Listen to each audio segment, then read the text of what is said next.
Okay. Wow, looks like a terrific crowd. Lots of friendly faces I'm seeing on here already. As I said just a minute ago, I'm Trey Bennett, Executive Director here at the Georgia Environmental Finance Authority. This webinar is for our brand new water infrastructure planning program. We are so excited about this program. Hope that today's content will be helpful to you and your community. If you have any questions for us, please enter those into the chat. We're going to do our very best to answer them at the end of the program. And now, with that, I'm going to hand things off to Judy Adler, Director of our Water Resources Division. Judy? Thank you, Trey. Good afternoon, everybody. Like Trey, I'm super excited to both celebrate GEFA's 40th anniversary, as you can see from our screens, but also to launch this brand new program at GEFA that we are affectionately using the acronym WIP, the Water Infrastructure Planning Program. We had over 200 people registered for the webinar, which is fantastic. And many partners helped us get the word out about this. So I really want to thank the Georgia Rural Water Association, the Georgia Association of Water Professionals, the Georgia Municipal Association, the Association of County Commissioners of Georgia, as well as the Water Planning Councils for helping us with outreach and getting out the word across the state. Thanks to all of you. I also want to thank a number of individuals that have been working with us over the last year to develop this program. Big shout out to Jasmine Patel, who will be speaking after me. She has done the heavy lifting at GEFA to develop this program. Amanda Carroll and Winton Cooper, who lead our clean water and our drinking water programs at GEFA, provided really valuable input to the program. And then we had many other partners involved as well. Jay Matthews with GRWA, Veronica Craw and Jennifer Welty with the Environmental Protection Division, as well as Catherine Zitch with the Water Planning and Policy Center. Thank you to all of you for all of your help and all of your input. Next slide, please. So here's an overview of our agenda for the webinar. I do want to give you a heads up. We don't expect it to be a full hour. We think unless you all have lots and lots of questions to ask. We're going to start out by giving a little background on why we developed this program at GEFA. And then I'm going to turn it over to Jasmine, and she's going to go into the details. So she'll talk about eligible projects as well as expenses that are not eligible for the new grant program. She also is going to go into the online application portal and walk you through our application process, which we intentionally tried to keep as simple as we could for this program. And finally, we will end with Q&A. I want to reinforce what Trey said. So please put your questions. Actually, if you could put that in the Q&A at the bottom of your screen, you'll see the little question mark. And then, but keep the chat feature open as well, because as we go through the webinar, we are going to be sharing different resources in the chat. So I recommend keeping both of those boxes open throughout the webinar. And again, we should have plenty of time for Q&A. So please submit your questions. We will answer some of those questions as we go along if they're relatively straightforward, but we're probably going to save some of the meatier questions or those that we think everyone would really benefit from and that are a little nuanced to the end to answer live. Next slide, please. So it is our hope in developing this program that the new water infrastructure planning program will lead to more financially sustainable utilities. We also hope that it improves water affordability for communities in Georgia throughout the state. And of course, at the heart of our mission, improving water quality, improving public health, and conserving valuable water resources in Georgia. I do want to emphasize this is a grant program. It is not a low interest loan program, which makes up most of the water financing at GEFA. The other thing I really want to emphasize is that this is a pilot program this year. So we plan on learning from the program this year. I really value all of your input as we execute the program. So please keep those comments coming as we execute throughout this year. And I also want to emphasize that planning projects have always been an eligible project type for our main GEFA low interest loan financing. But we do not receive hardly any applications for those types of projects. Typically, utilities come to us, as many of y'all know, more for the larger construction projects. We are encouraging more folks to come to us for engineering only loans before they come to us for the larger projects. But as far as planning, we don't really see many of those applications, and typically utilities aren't willing to take out a loan to finance projects like that. But we want to incentivize those practices. We want to incentivize planning. So that is why we decided to create this grant program. It's to provide incentives to do long-term, forward-thinking planning and to implement best management practices. The other thing I wanted to mention is that the intention of the program is to provide funding for planning that likely wouldn't happen if this funding was not available. So a few things to point out. I would recommend that you go into the more detailed program guidelines that are on our website for this information. But you will see that for a number of project categories, and this was very intentional, that it isn't our intention to fund planning that's already required by regulations or statutes. So some of the examples of that would be, I think many of you all know water loss audits and developing water loss control programs. We love seeing those projects at GEFA.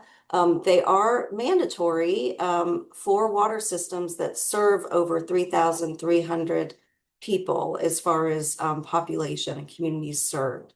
But that is an eligible expense if you, for this new program, for example, if you are a smaller system and you have a population under 3,300. I have my dog barking in the background. Let's hope y'all can't hear that. The other example of that I just want to point out is for stormwater management planning. I think you know that many larger communities are covered by MS4 permits, and so stormwater planning is required for those communities.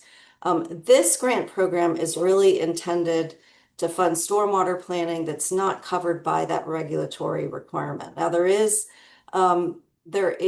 an exception for that. There are a number of communities with new MS4 requirements, and those communities are eligible funding for this new program. Another example of that is for asset management planning. For those of you that know me, know I'm very evangelical about asset management, and we really would like to see every utility in the state of Georgia have a great asset management program for not only their drinking water infrastructure, but also for their wastewater and their stormwater infrastructure as well.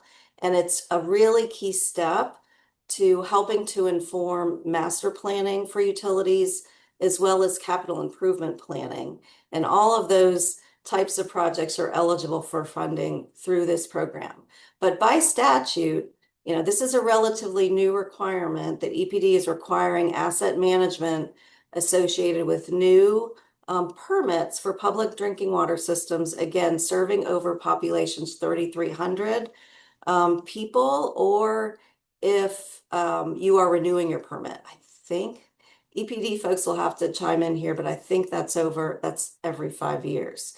So if you're developing your asset management plan just to meet that regulatory requirement by EPD, again, that's not the intention of this program. But let's say you are a larger system that's over 3,300 and you want to expand your asset management plan to include wastewater and stormwater infrastructure, including drinking water, which is the regulatory requirement.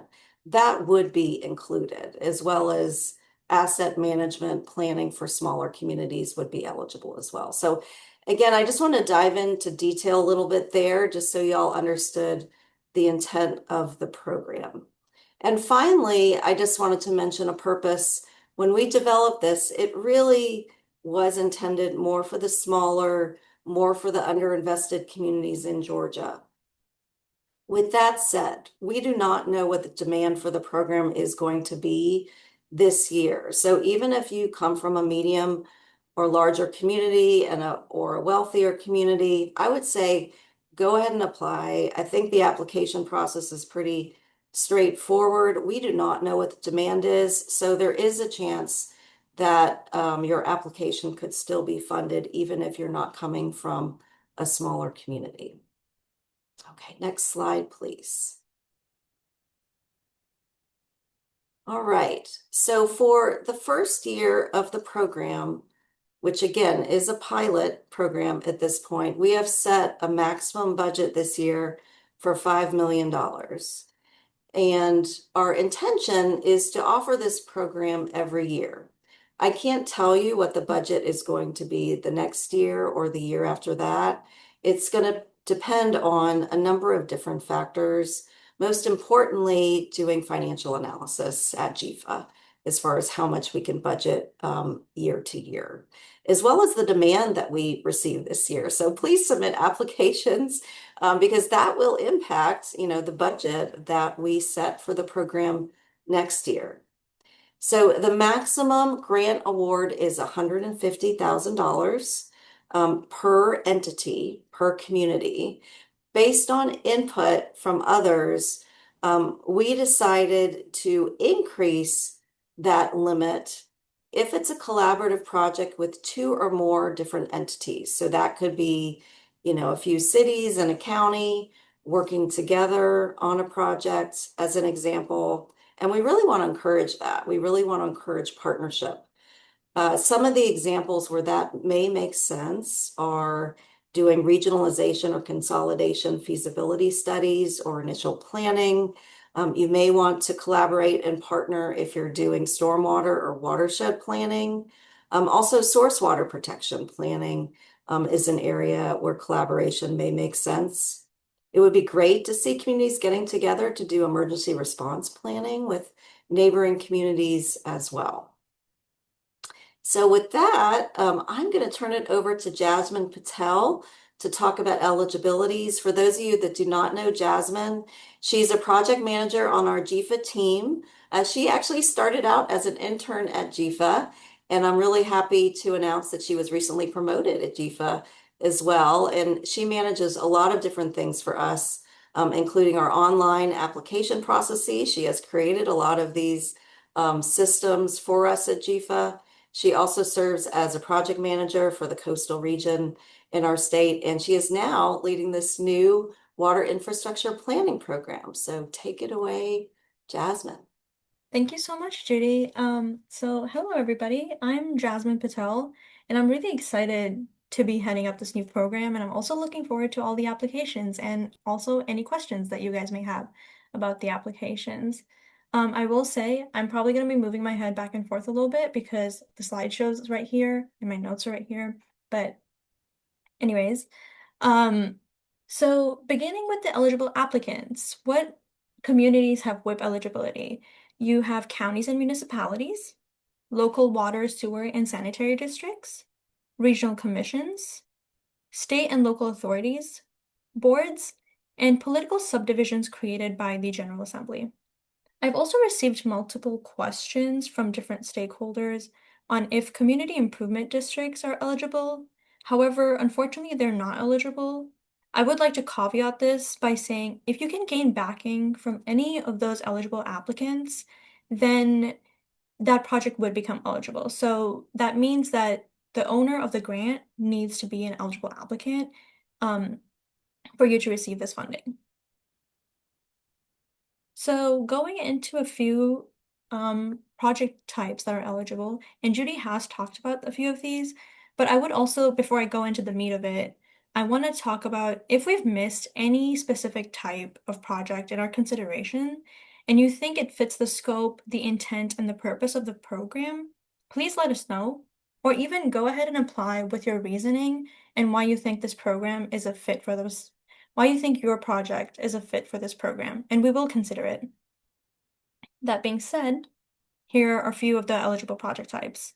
We have asset management, master planning, capital improvement planning. We would really love to see communities take the initiative of planning for the future, and maybe potentially you would come back to GEFA and GEFA's countless other programs with your construction projects or implementing the findings from the planning.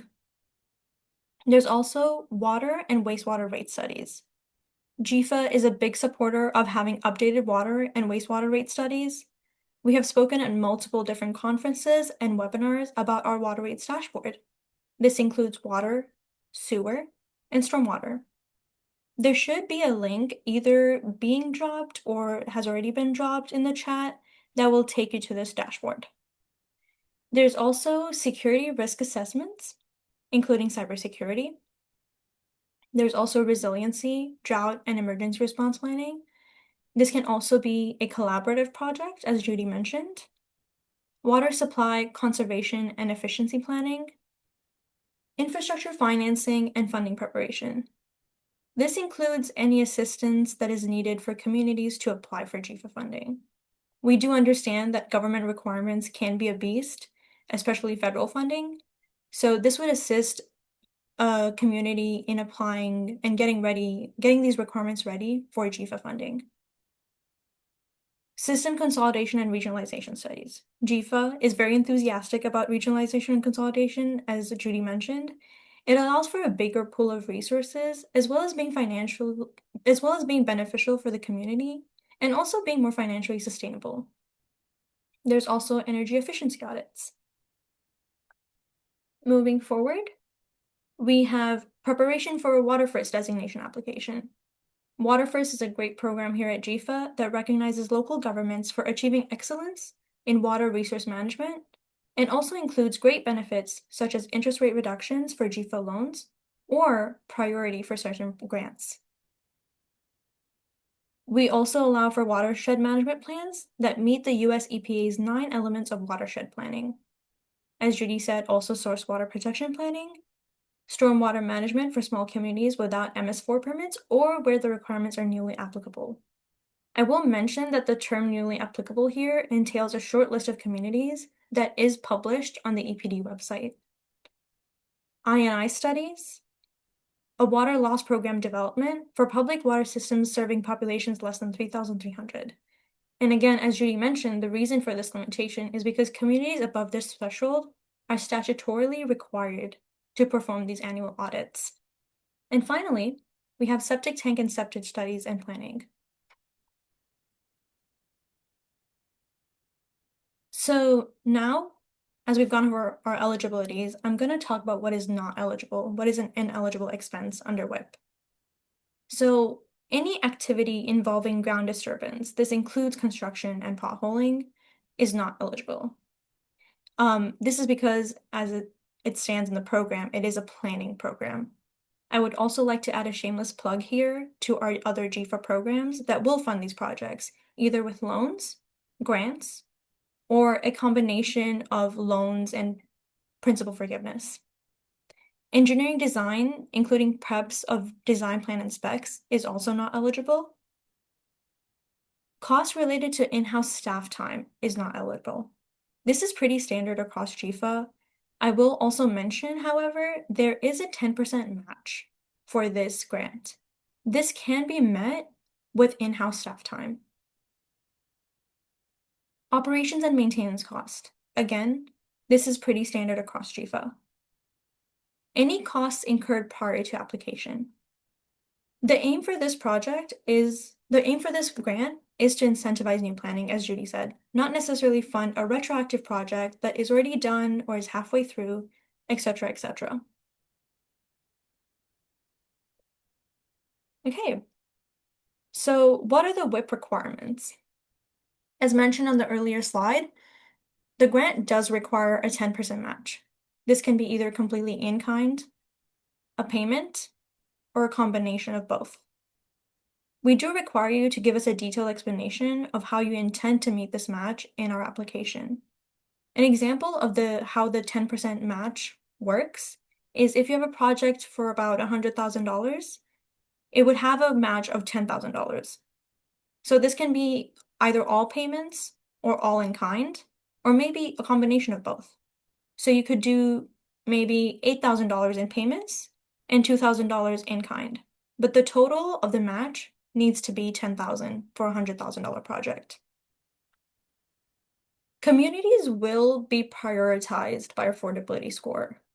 GEFA will prioritize communities with the highest affordability score, which means the community with a high affordability score will be preferred. I, however, would not let this dissuade any community with a low affordability score from applying.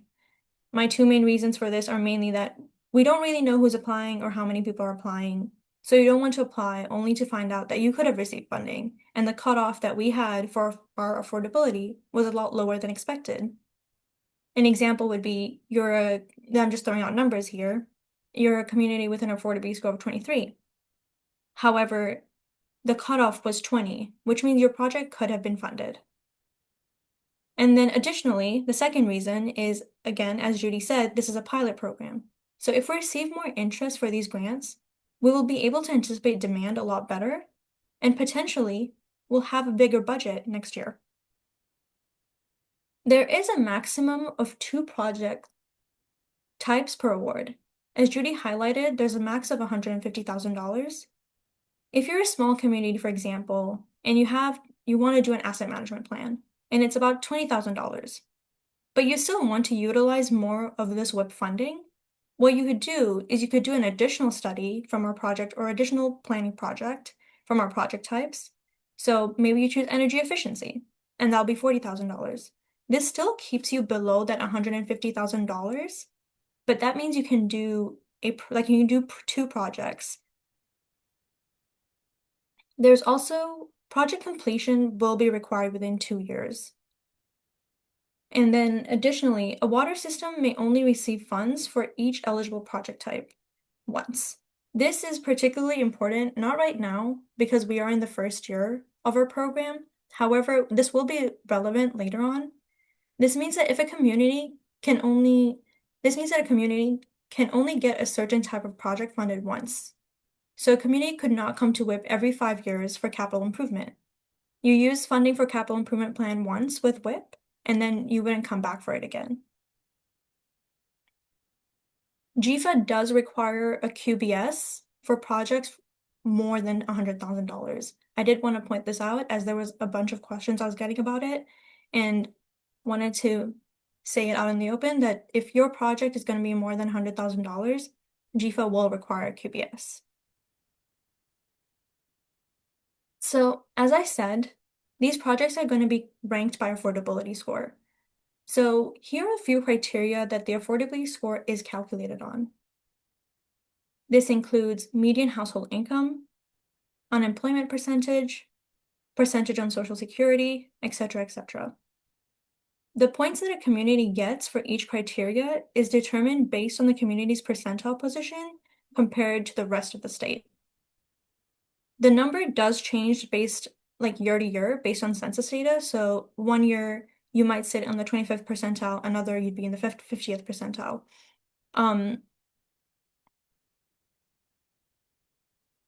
And so I do also want to point out that this is the affordability score index right here.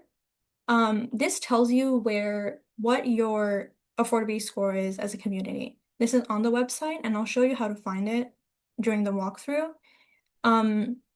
Additionally, there's a point where it says no available information. If this is the case, and you're a utility that does exist, so some cities don't have available information because that city is not the provider for its water. Either the county is doing it or the county doesn't have it because the city is doing it. But if this is the case and you do have a utility, please reach out to UGA with your updated rates on our water rates dashboard, because that is where GEFA collects its information on service connections, which is the final piece of information that we use to calculate your affordability score.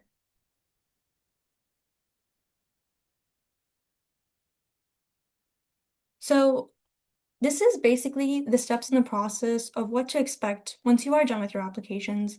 Once the application period closes, all submitted applications will be reviewed and scored by GEFA. After the scoring process is complete, award recipients will be announced. Once that is done, this is a really critical step. GEFA will contact all selected applicants to confirm if they're still interested in receiving this funding. This is a key checkpoint to answer any questions or address any concerns, explain what to expect during the execution process, review any reimbursements requirement, assist with setting up any accounts and enable, etc., etc. This is how GEFA will process your draws. It's just basically a step setting up the communities for success during the project phase. If you do not confirm interest, though, we will not move forward with your funding. So I would say please make sure that you put your primary and secondary contacts are responsive. So once that is done, once we've confirmed your interest, we will prepare the agreement and send it out for execution. And once we're done with the execution of the agreement, the project may begin. The project must be completed by the completion date specified in the agreement. So when you're applying, you'll let us know when you think this project will be completed by. The project, that date needs to be within 2 years of that agreement execution date, and that this project does need to be finished within those 2 years. If you do not meet these deadlines, it may result in a loss of funding. So this is also something I'd be super cognizant about. And finally, I'm going to be doing a walkthrough. So if you want to follow through on your phone or on your laptop, please use this QR code. The application deadlines are August 31st. And then additionally, if you have a computer and you'd like to follow through, I would probably go to the GEFA Water Infrastructure Planning Program website, which should also be dropped in the chat. And yeah, so if you want to join in, let me just walk through, follow through with me. So this is the Water Infrastructure Planning Program page. This is where you would click to apply online. This is the affordability criteria that I talked about. This is the affordability score index. And then this is the program guidance document that Judy was talking about, which I would also recommend that you read through before you apply. So here's where you'll click to apply online. And I have that open already up here. So this is what it would look like once you click that application. Now, I do want to note that this application is savable. So to submit an official final application, you must click Final Submission. And what you're going to do to save your application is you're going to click New Web Application, and give me a second. I have my, there we go. So you're going to be here. This is what's going to open up, right? And you're going to fill out anything that has a red asterisk right there. So I have City of Jasmine, and then I have my name. I'm the mayor. And then my email, and this email is the really important email where you'll get an application once you'll get a link to continue editing once you save. So I would put whoever's filling out the application, I would put their email there or somebody else's email who can forward you that link or that email. And then phone numbers, and then there's also some more information here with that red asterisk, and it's just project name, project type. Now, if I try to save and close here, it wouldn't let me because I don't have project type selected. So what I would do is I would go ahead and I'm going to find asset management right there. And then I'm putting in my project cost again, look for that red asterisk. And then I'm going to click save and close right there. And once you click save and close, what's going to happen is it's going to bring you to this page right here where it says, thank you for your submission. Please use the link sent to the primary contact email address listed in the application process. And then you may now close the window to exit. So if you get here, you have this link and it's the external access link, which you're going to click. And that external access link will bring you right back to this project right here. Now, one important thing I want to point out is you should click this final submission if you want to complete the application. If you do not click that final submission checkbox, that basically tells us that you're not done with your project or you're not done with your application. So what I would recommend strongly is make sure that that link is being sent or you're using that link, that checkbox is being clicked before you submit. And I will also like to point out that when you click the final submission checkbox, you can see that there's a red asterisk that appear and disappear.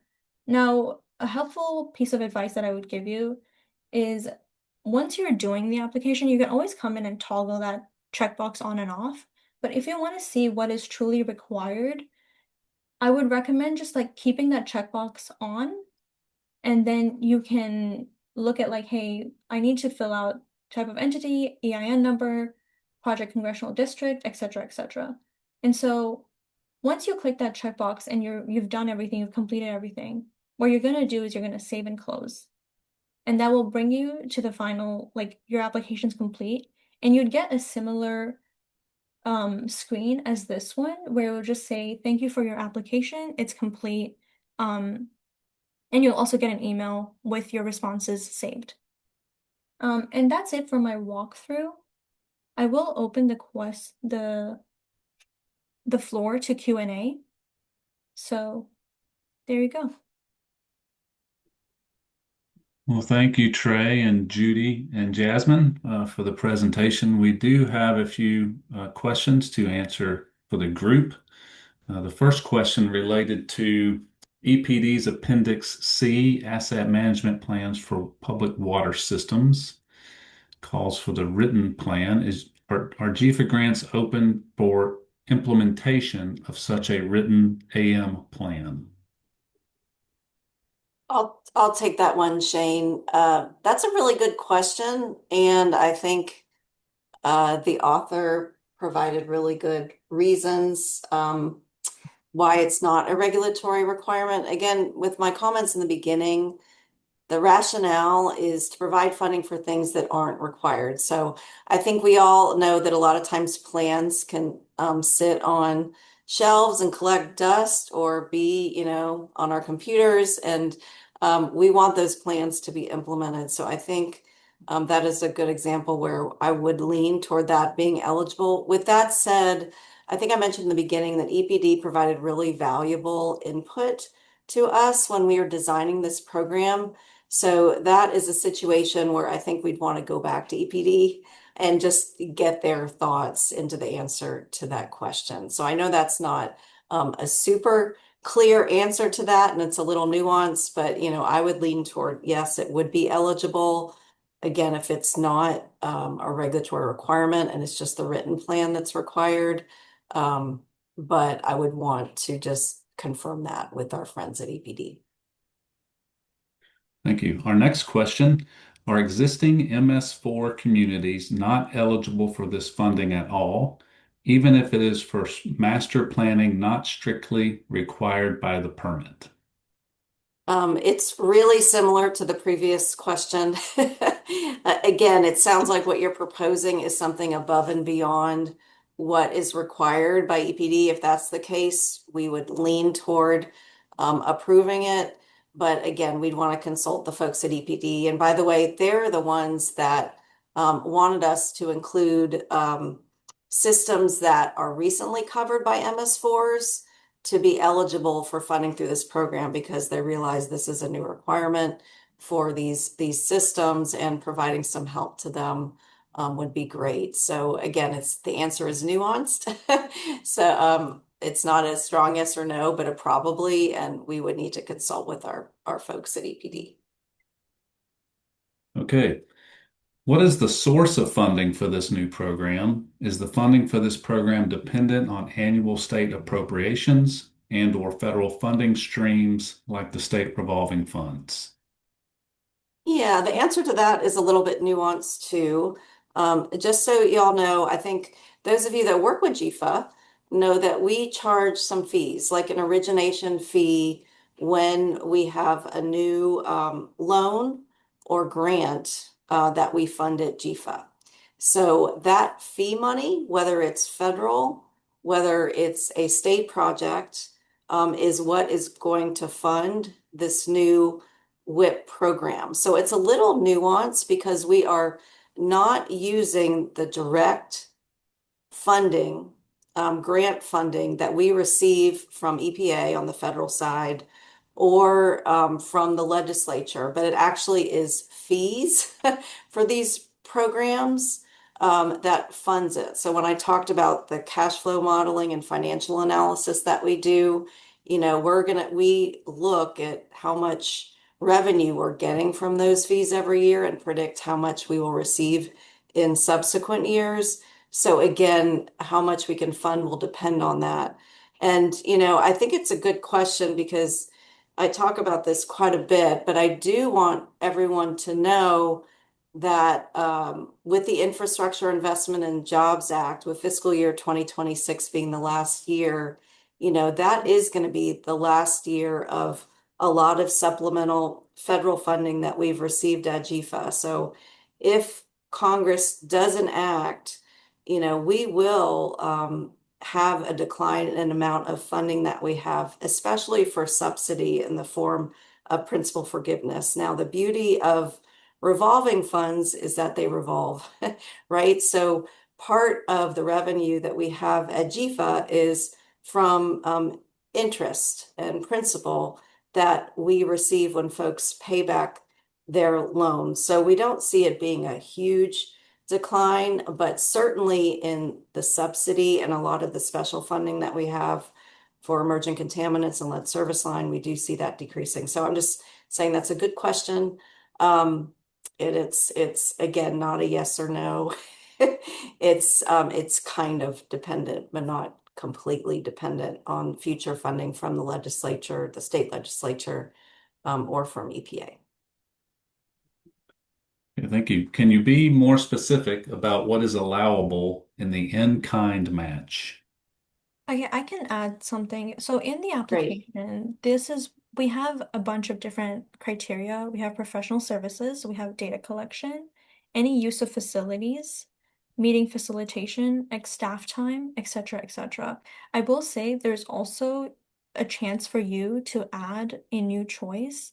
So anything you can honestly quantify and explain that, hey, this is what we did, and this is how much it costs.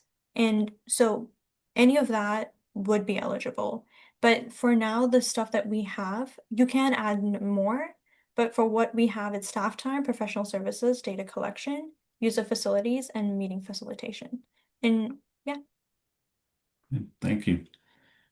Next question, will the score include any consideration for the quality of the project description and description of need/impact? Do you want to take that, Jasmine, or do you want me to? I would rather you, but I think we both have the same answer where it's mostly just based off of affordability and fitting the scope and purpose of the program. I don't know Yeah. if anything else. Yeah, Jasmine's absolutely right. So again, we are going to be ranking these purely on affordability score. With that said, we encourage you all to be really thoughtful and thorough when you are talking about the need for this project and a description of the project, because if we don't have enough information in those fields to determine whether it's eligible and meets the intent of the program, it could be something that we would reject. So no, we're not going to be ranking it based on those things, but please be thoughtful when you fill in those fields of the application. Is there an expected timeline for approval of the planning project submitted? When would the funds be available to use for the planning project? Mhm. So I can't remember if Jasmine mentioned this or not, but our target is to announce the awards around beginning of November. I'm not going to have a hard and fast date because honestly, again, this is a pilot program. We don't know what to expect. We don't it's hard for us to anticipate in the applications, if we're going to need to go back. We hope we don't, but if we need to go back to communities to get some clarification on some issues before we announce the awards, I would hope that we could send it to the communities, in early 2027. With that said, we have to get the agreements all set up, and sometimes that can take some time on the community side as well as GEFA just to go through our approval process. But we're shooting for execution and starting of implementation the beginning of 2027. And again, having an announcement of the awards around November. I do also want to add, I don't specifically, I'm just going to add, because it says when would the funds be available to use for the planning project. This grant will function a lot like every other GEFA program, where we will be doing it on reimbursement. So that's just something to keep in mind. So we'll need to receive like invoices and documentation to reimburse the community for those expenses. And I should mention, and again, I apologize, I was busy answering questions online, so I didn't listen to everything. But we do anticipate holding the final payment until we receive whatever the appropriate deliverable is for that particular project. Okay, thank you. Would an entity still be eligible for funding for stormwater asset inventory and assessment if they have not yet procured the professional services? The proof of QBS advertisement section requires the Georgia Procurement Registry posting. Do you want to take that one, Jasmine, about QBS? Or would you like me? It's a little It confusing. is a little confusing. I will give what I think the answer would be, but so you'll still be eligible for funding, but we can't guarantee the funding unless you have the QBS, especially so like you'd still be eligible and we would keep you in mind or you'd be one of the eligible applicants, but to receive the final funding, you would still have to have the QBS. So that would be a requirement before we started reimbursing the money. Okay, thank you. Since engineering and construction are not included, can you list what under planning is eligible? What sources are available for preliminary engineering support? Yeah, I mean, I would say that our main loan program, low interest loan programs that we have, that really is intended to fund more of the engineering design services as well as construction of projects. So preliminary engineering, my understanding, going back in my fuzzy brain when I started as an engineer, is one of the first steps before, going into eventually leading to detailed design. So that would be eligible under our other programs, our low interest loan programs, and we encourage you to apply to those programs for those types of projects. But it's not eligible for planning. Okay, our next question is related to QBS as well. If two different firms are performing separate project types, each valued at less than $100,000, but the community is requesting more than $100,000 in total for the combined projects, is QBS required? That's a really good question. I don't Yeah, know. Amanda's on here. I don't know if she's received this question before. Um, I don't know. My thought is the intent I wasn't around at GFO when all of this was developed, but I think for QBS, the intent would be for like the scope of work itself. Um, so I would lean on being okay with it not being QBS as long as it's clear that it's just for that scope that's under. But that's a really good question. Again, no pressure, Amanda. I don't know how you feel about answering that one. We may get back to you on that. I saw Amanda pop up. She's more of the expert on QBS processes. You called my name and I appeared, Judy, out of thin air. Actually, I think we got this question earlier previously, didn't we, Jasmine? And I think we just want to make sure people aren't doing this to try to get around the QBS process. yeah. Yeah, I think that's kind of where we're just worried that people might do that. So they put the QBS out process out there and the same firm gets both. Like, how does that look? So maybe we can talk about that internally and kind of put Yeah. out a document later with some FAQs from this and kind of put our heads Mhm. together and think. I just don't want it to be where people are trying to circumvent the QBS process, Yeah. Yeah. the intent behind it. Thank you, Amanda. Appreciate that. Okay, we have three more questions. The next one is Is a phased PER eligible where the city is trying to determine how and when they can undertake needed improvements? Um, well, PER, I'm assuming you mean preliminary engineering report. I think it depends on how specific of the project it is. Because again, the intent here is not to fund more of the engineering. I think that's one that we would love to find out more information and talk with you about offline and know more specifics about the project. Can you please explain a simplified best case scenario for a project type, associated costs, and payment process? Associated costs and payment process. I'm trying to understand what the I can intent is. Did you want I to? can try to take a stab at this, but I don't know Sure. if it'll fully answer the question because I'm also slightly so if you're doing, for example, an asset management plan for about $20,000, um this is just like there all of the project types would apply here. You could just do any number. Um you could do like a $5,000 in staff time match, and then you could do not 5,000, sorry, I said 20,000. So you could do 1,000 for like in staff, and then you could pay 1,000 to the consultants, and that would be both an in-kind match of the payment.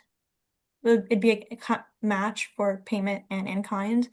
And then what we would do is we would look at those invoices, we would pay them out. Um, Depending on there'd be maybe some back and forth, but we'd pay that out to y'all to whatever bank information that the community gives us, et cetera, et cetera. And I don't know if there's any other information that would be relevant that maybe Judy wants to add, but I that think you did a great job. You know, that's a great example of a scenario. So I don't have anything to add. Okay, we're going to wrap up the Q&A with this final question.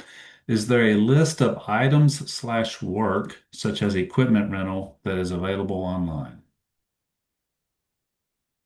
Uh, I'm not aware. I'm not sure what type of equipment rental you're mentioning. Again, let's communicate afterwards so we can better understand your question. Thank you. That concludes the Q&A. Awesome.